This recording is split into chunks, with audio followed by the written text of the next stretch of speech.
কথা বলার ভয় দূর করার কৌশল। ভয় আসে লোকেরা আমাকে ভুল ভাববে এই ধারণা থেকে। এটা ভাঙ্গার ৪টি সঠিক অভ্যাস।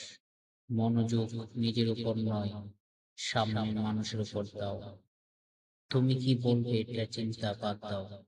সে কি শুনতে এসেছে এটা ভাবো। মাথা হালকা হবে, কথা নিজে থেকেই বের হবে। ৩ সেকেন্ড রোল। কথা শুরু করতে দেরি করলেই ভয় বাড়ে। মনে মনে বলো ৩, ২, ১ শুরু করো। চোখে চোখ রেখে হাসি, চোখে চোখ রাখা আত্মবিশ্বাসের সংকেত। হালকা হাসি, আক্রমণ নয়, বন্ধুত্ব দেখানো।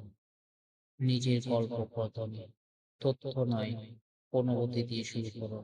মানুষ সঙ্গে সঙ্গে কান খুলে, ভুল সত্য কেউ বিচার করে না।